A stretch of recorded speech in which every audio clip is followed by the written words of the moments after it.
Olá pessoal, tudo bem? A gente começa a trabalhar aqui para finalizar a eletrostática.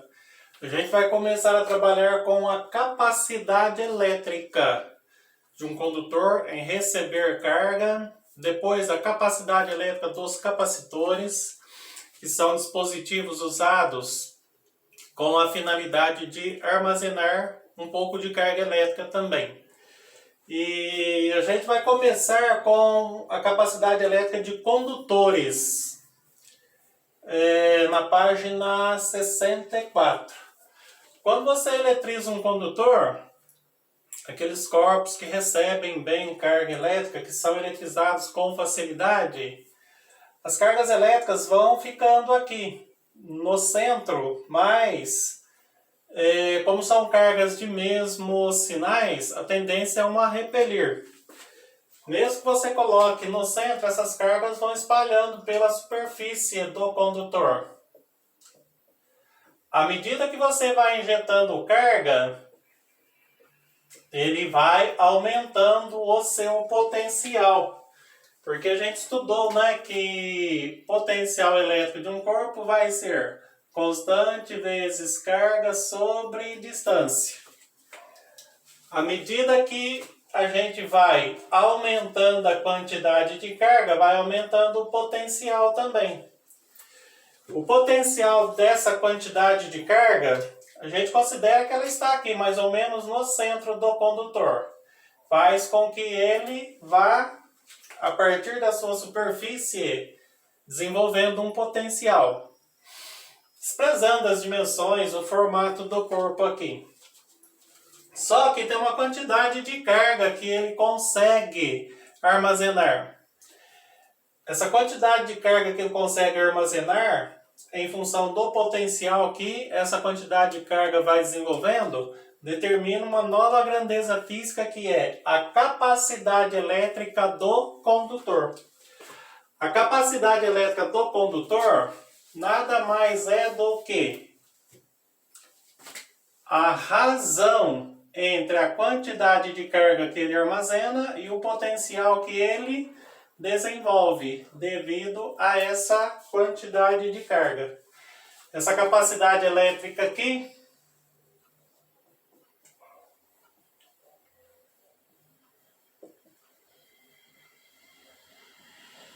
vai ser medida pela equação Coulomb por volt.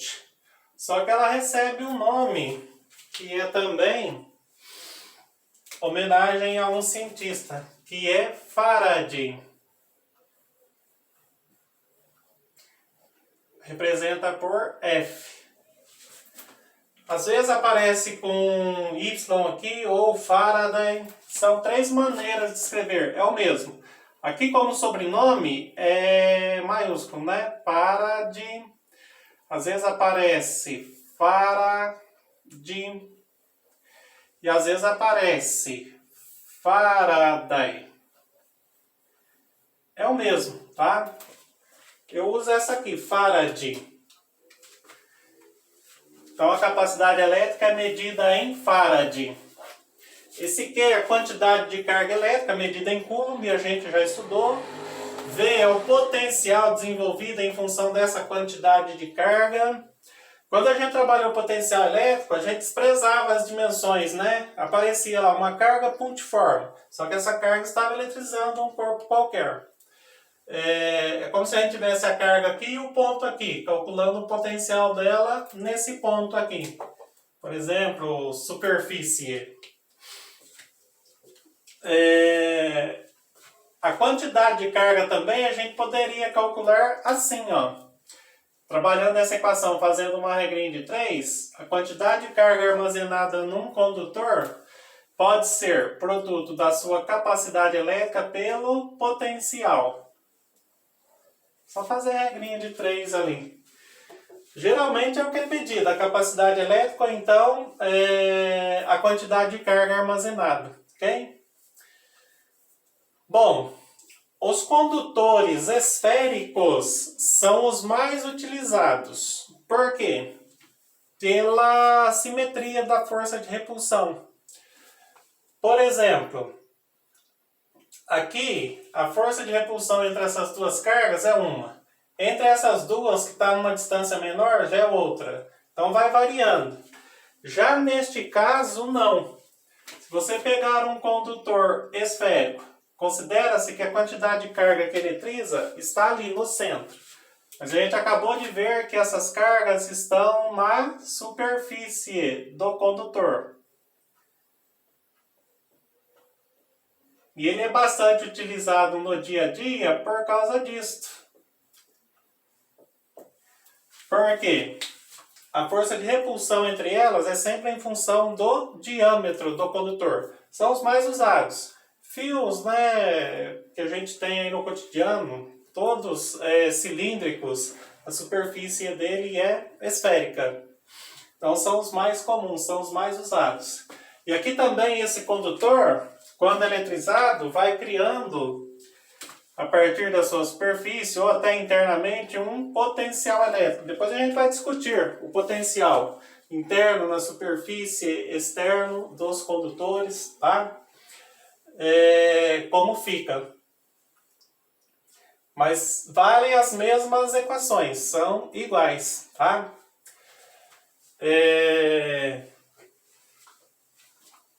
A gente aqui trabalha com a capacidade elétrica e olhando a equação, parece que ela é diretamente proporcional à carga e ao potencial, mas ela depende das dimensões do condutor. No caso do condutor esférico, fica fácil da gente perceber isso aí e já já eu vou passar para vocês. Nesses dois casos aqui que eu estou passando, no interior do condutor a gente não tem movimento de cargas, a gente não tem cargas eletrizando. Seja ele oco, seja ele maciço, as cargas ficam na superfície e pelo lado de fora.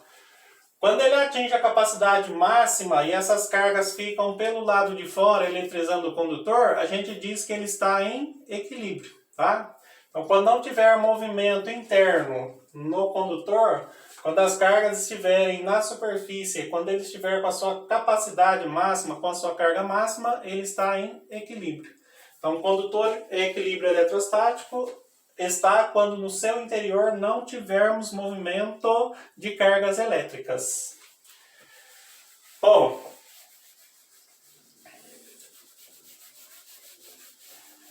neste caso aqui,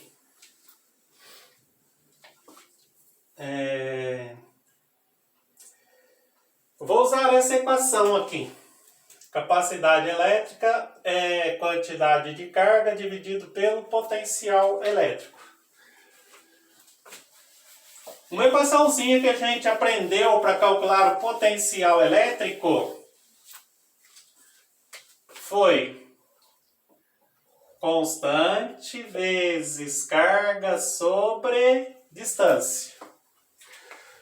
No caso do condutor esférico, eu vou puxar aqui, ó. A gente poderia trabalhar com o raio, né? Se eu fosse calcular ele aqui, onde ele tem a maior intensidade. No lugar da distância aqui, eu poderia colocar raio do condutor.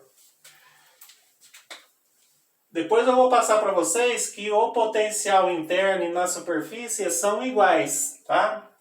E à medida que eu for aumentando a distância, por exemplo, se eu for calcular esse potencial, ao invés de na superfície aqui, como a distância aqui é maior que o raio, o potencial fica menor. Então o potencial máximo, em função da quantidade máxima de carga, ocorre na superfície, ou ponto interno na superfície.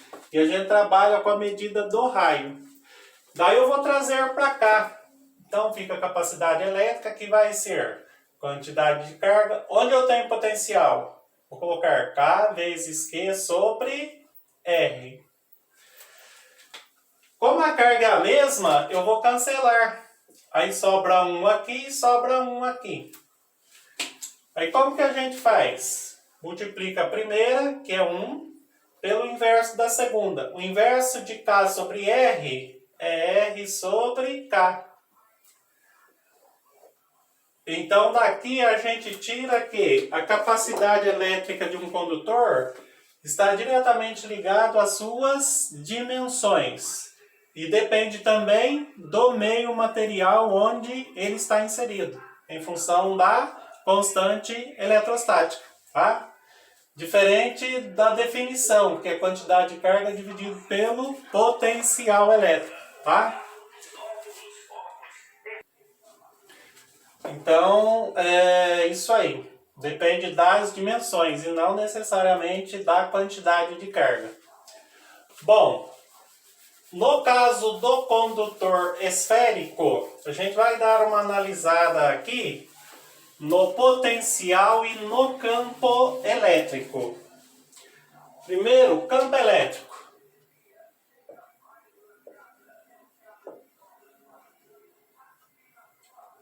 O campo elétrico em qualquer ponto interno do condutor esférico vai ser nulo. E de qualquer condutor, né? Estou falando aqui no caso do esférico. Por quê? No interior do condutor não tem campo. E também, se eu tivesse um campo elétrico aqui, tivesse outro campo elétrico aqui, a gente teria movimento de carga no interior do condutor.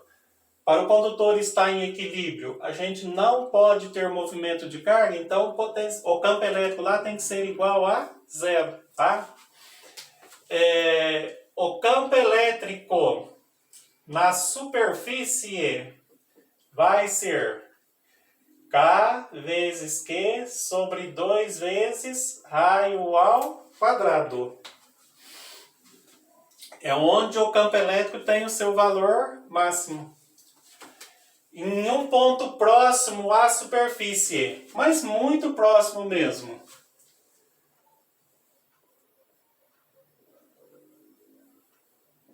O potencial vai ser constante vezes carga sobre raio ao quadrado. E se a gente tiver ele bem fora da superfície, num ponto distante, é onde a gente usa aquela equação. Campo elétrico ali, distante,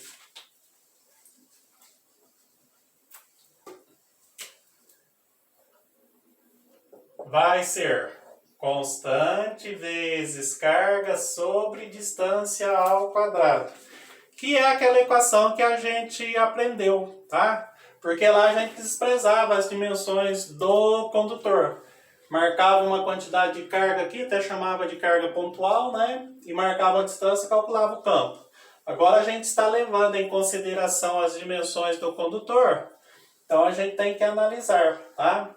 Internamente o potencial é nulo, na superfície é K vezes Q sobre 2R ao quadrado. Isso aqui quando a gente desenvolve a equação aparece. Em pontos muito próximos à superfície, geralmente onde essas cargas estão, milímetro aí fora da superfície, fica K vezes Q sobre R ao quadrado. Aí quando você começa a afastar, daí fica aquela equação, K vezes Q sobre D quadrado, tá? A gente poderia marcar assim, ó, por exemplo, ponto A é interno, ponto B aqui é interno. Um ponto C aqui é na superfície. Um ponto D aqui é muito próximo à superfície. Um ponto E aqui é um ponto distante da superfície. A gente seguia. Na hora de fazer o exercício, ele vai mencionar, tá? Aí a gente vê a equação que se adequa. Já o potencial elétrico. Como fica o potencial elétrico? O potencial elétrico em qualquer ponto interno é igual ao potencial elétrico da superfície, que vai ser constante vezes carga sobre a medida do raio. Então, qualquer ponto interno e na superfície, o potencial tem que ser igual. Por quê? Se o potencial aqui for diferente do potencial aqui, vai ter movimento de carga. E para o condutor estar em equilíbrio, a gente não pode ter movimento de carga. Então, em qualquer ponto superficial interno, o potencial é igual. Porque sendo potenciais iguais, não tem como ter movimento de carga dentro do condutor. E aqui não tem ponto próximo.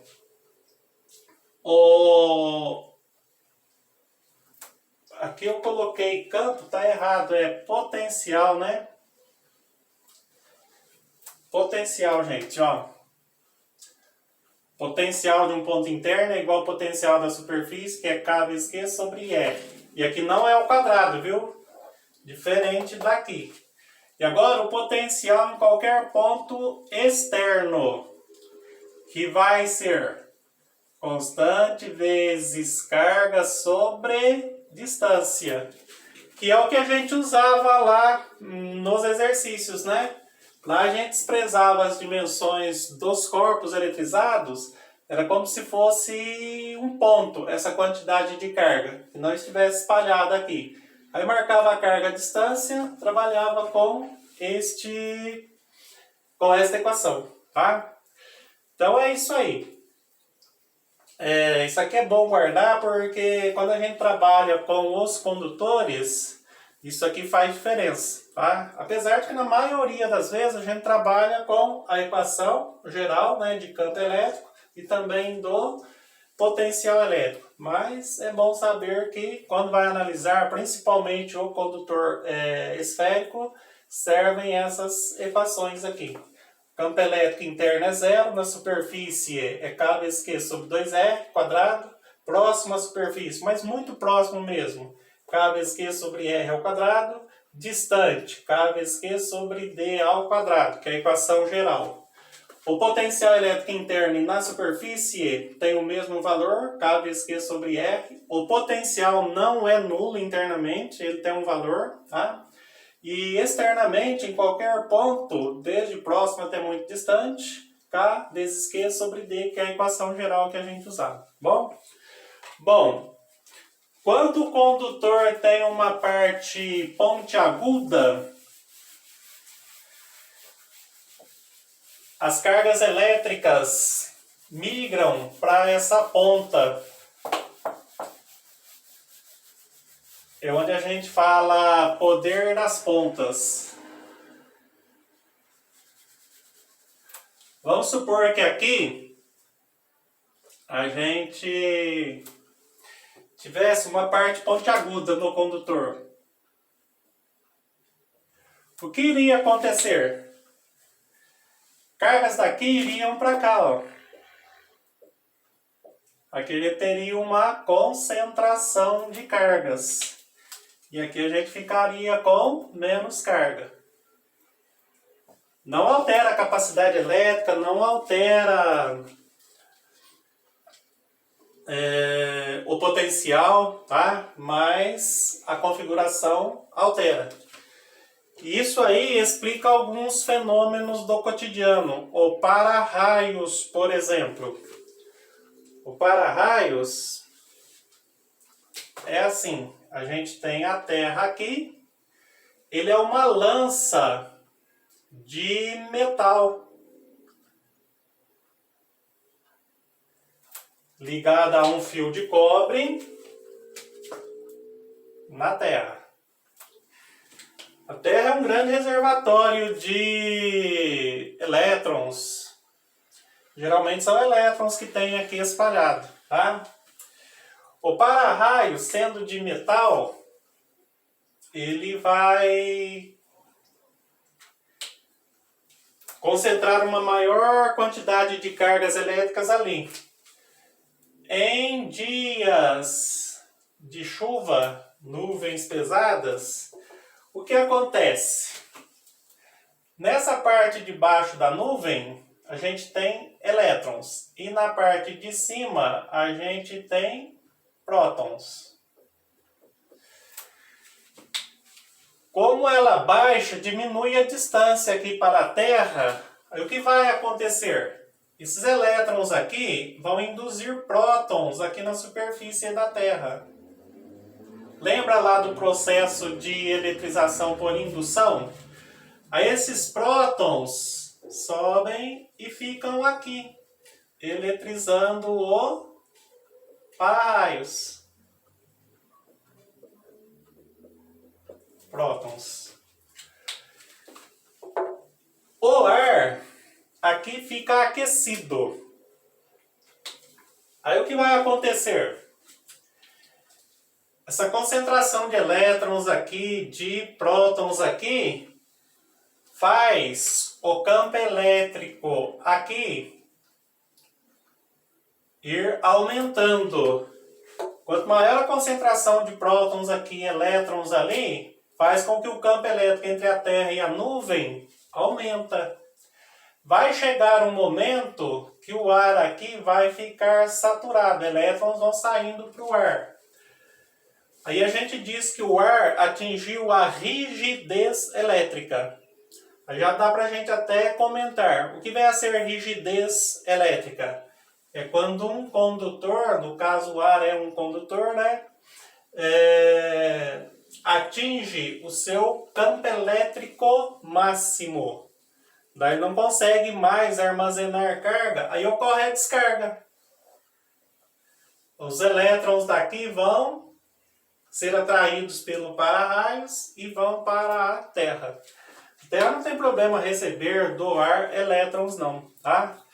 Essa descarga aqui também ocorre de uma nuvem para outra.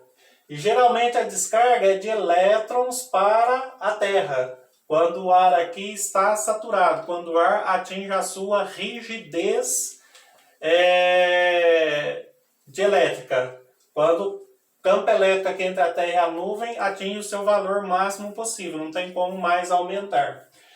Pode ocorrer de a descarga ser da Terra para a nuvem. Tem que ter muita coisa aí combinando, tem que ter N fatores aí concordando para isso acontecer. Geralmente é de lá para cá mesmo, tá? Então aqui tem a aplicação do poder das pontas, bom? Isso aqui é viável no caso do para-raios, né? Se você for conduzir a eletricidade através de condutores, já não é mais viável, a gente já não tem mais essa vantagem. Bom,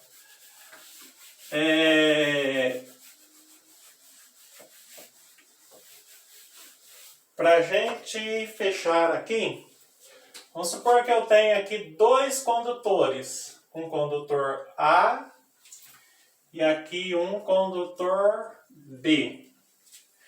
Esse aqui tem um potencial A, esse aqui tem um potencial B.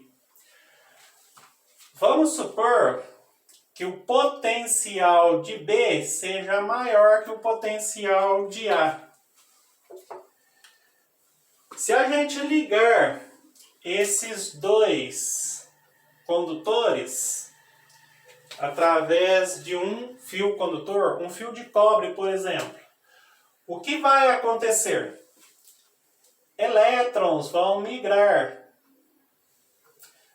do menor para o maior potencial. Aqui é como se fosse um potencial negativo e outro potencial positivo, tá? Então, elétrons daqui vão migrar para lá. Pode até colocar aí para entender, ó. Aqui eletrizado negativamente, aqui positivamente. Então, elétrons daqui vão para lá. Potencial negativo é menor que potencial positivo. Um exemplo para vocês entenderem. Com esse processo, o que vai acontecer? O potencial de A vai aumentando e o potencial de B vai diminuindo. Só que isso aí não é eterno. Esse processo aqui dura até o momento em que o potencial de A fica igual ao potencial de B. E a gente fala que é o potencial comum entre eles. Atingiu o mesmo potencial, a gente tem os condutores em equilíbrio eletrostático entre eles. Aí cessa o movimento aqui, cessa também o movimento interno qualquer aqui, as cargas elétricas aqui ficam na superfície, aqui também na superfície, tá? Porque eles atingiram o equilíbrio eletrostático. Esse potencial de equilíbrio, que vai ser um novo potencial de A, que vai ser um novo potencial de B, a gente calcula assim, ó. Porque aqui tinha uma quantidade de carga, não tinha? QA. Aqui uma quantidade de carga, QB. Aqui tinha uma capacidade elétrica. Aqui tinha uma capacidade elétrica.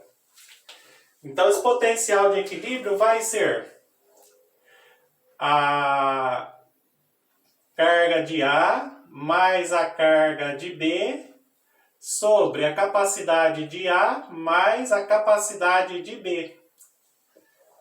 É assim que a gente calcula um novo potencial de A e um novo potencial de B, que é o mesmo, né? Estão em equilíbrio. Aí não varia mais.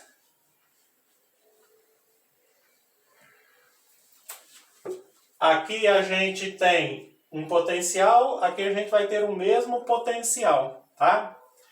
A capacidade elétrica não varia. Aqui pode ser que A estava com a sua capacidade máxima, fica menor. E aqui B não atingiu sua capacidade máxima ainda. A capacidade aqui não varia. O que varia aqui é a quantidade de carga. Porque a quantidade de carga de A diminuiu, porque ele perdeu carga para B. A quantidade de carga de B aumentou, porque ele ganhou carga de A. Então, o que vai acontecer? Se a gente precisar calcular as novas cargas, a nova carga de A, que eu vou chamar de QA', vai ser a sua capacidade elétrica vezes o novo potencial. Assim como a nova carga de B, que eu vou chamar de QB', vai ser a sua capacidade elétrica vezes o novo potencial. Então é assim que a gente calcula as novas cargas dos condutores, após eles terem atingido o equilíbrio eletrostático entre eles, ok? Então a gente tinha dois condutores com cargas diferentes, com potenciais diferentes, colocamos em contato. Eles trocaram cargas entre si até atingirem o equilíbrio eletrostático. Do equilíbrio eletrostático, os dois passam a ter o mesmo potencial, só isto. E esse novo potencial é calculado assim: soma as duas cargas, divide pela soma das duas capacidades. Com isto, o que muda nos condutores? A quantidade de carga. A nova quantidade de carga é sua capacidade elétrica vezes o novo potencial. A nova quantidade de carga de B é sua capacidade elétrica vezes o novo potencial. A parte teórica era essa aí, tá?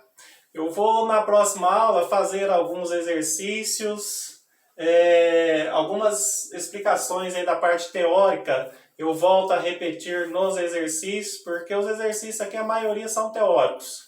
Tento fazer os de cálculo, né, que dá mais trabalho para vocês, mas os teóricos também ajudam bastante a entender a parte de introdução à teoria do conceito que a gente está aprendendo. Dá uma estudadinha, dá uma olhadinha, já vão tentando fazer os exercícios aí, que na próxima aula eu faço a correção de exercício e explico um pouco melhor. Apesar de que eu posso trabalhar os capacitores, porque a gente vai repetir tudo isso aqui, tá? E vai injetar mais algumas coisinhas aí. Tchau, pessoal, até a próxima aula.